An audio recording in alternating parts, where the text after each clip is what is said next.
LOC వెంబడి ప్రశాంత వాతావరణం నెలకొంది. రాత్రి ఎలాంటి కాల్పులు జరగలేదని భారత ఆర్మీ తెలిపింది. పహల్గామ్ ఉగ్రదాడి తర్వాత పాకిస్తాన్ కాల్పుల విరమణ ఒప్పందానికి తూట్లు పొడుస్తూ ప్రతిరోజు కాల్పులు జరిపింది. దీంతో అలర్ట్లో ఉన్న భారత భద్రతా బలగాలు వాటిని సమర్థవంతంగా తిప్పికొట్టాయి.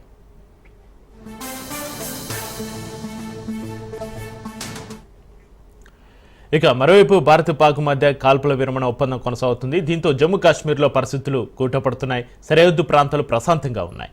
పాక్ కాల్పులు దాడులతో కొన్ని రోజులుగా సరిహద్దులో ఉధృత పరిస్థితులు చోటు చేసుకోగా కాల్పుల విరమణ ఒప్పందంతో సాధారణ పరిస్థితులు ఏర్పడ్డాయి.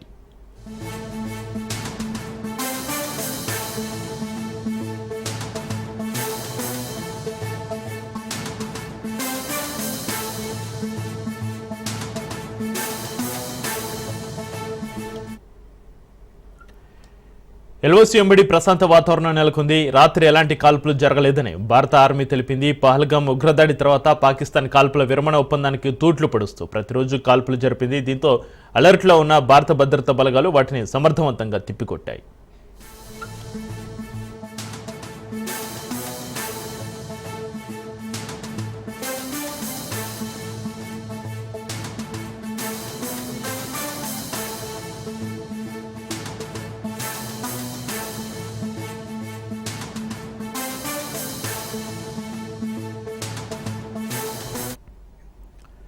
ఇక మరోవైపు భారత్ పాక్ మధ్య కాల్పుల విరమణ ఒప్పందం కొనసాగుతుంది. దీంతో జమ్మూ కాశ్మీర్లో పరిస్థితులు కూటపడుతున్నాయి. సరిహద్దు ప్రాంతాలు ప్రశాంతంగా ఉన్నాయి. పాక్ కాల్పులు దాడులతో కొన్ని రోజులుగా సరిహద్దులో ఉధృత పరిస్థితులు చోటు చేసుకోగా కాల్పుల విరమణ ఒప్పందంతో సాధారణ పరిస్థితులు ఏర్పడ్డాయి.